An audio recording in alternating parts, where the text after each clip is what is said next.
Punjabi radio USA लेके आया है ताई फिनो दियां तत्तियां।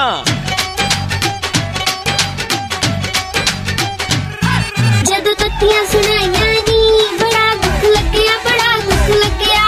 भाई मैं तो सच्ची गल करदी आ, बुरी तो आपे लग जांदी आ। जदों तत्तियां सुनाइयां नी बड़ा दुख लग्या, बड़ा दुख लग्या।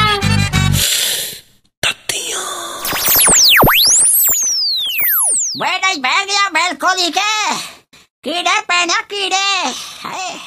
ताइये तू केनू गालां कढदी तुरी आनी है?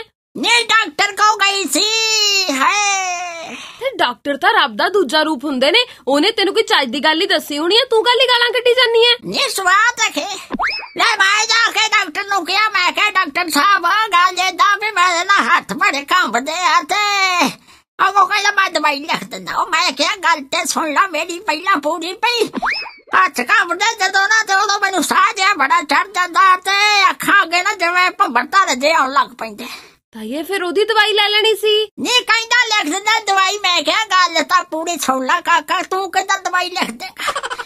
फिर मैं क्या भी जदों भंबड़ता रजे दीदे ना ते फिर मैनू ऐ लगदा भी मेरा जिवें सिर जिहा घुमदा हुंदा ते मैं कोशिश करदी आ भी मैं ना हुण बह जावां किते डिग ना पवां। ते जदों मैं बहन लगदी आ ना ते उदों फिर कुर्सी भी कंबण लग पैंदी आ। फिर उन्हें दवाई देती तेनू? नी बस कहंदा दवाई मैं लिख के दिंदा। मैं क्या गल तां पूरी सुन ला मेरी पई जदों इदां होण लग पैंदा मैनू शक पैंदा भी मैनू जिवें गैस दी प्रॉब्लम आ ते फिर गैस भी किसे वेले ना सिर नू चढ़ जांदी, चक्कर पूरे आउण लग पैंदे आ ते साह चढ़ के दिल फट फट फट फट फट फट वड्डण लग पैंदा आ। कहंदा मैं माता एक मिनट तेनू लिख के दिंदा। मैं क्या मेरी गल ते सुन ला पूरी पहला। ताइये किन्नियां क बीमारियां ने तेनू? नी मैं दसण ही डई आ, बस पहला ही लिख के पर्ची मेरे हाथ च फड़ाती। केड़ी दवाई दित्ती ताइये फिर? नी स्वाद रखे मैं पुछया काका ये केड़ी दवाई आ? कहंदा माता जिन्नियां क बीमारियां तू मैनू गलातियां दवाई ना ठीक नहीं होणियां, आ गुप्तियां दे आरे दा नंबर है, लकड़ा दा आर्डर दे दियां अपने लिए।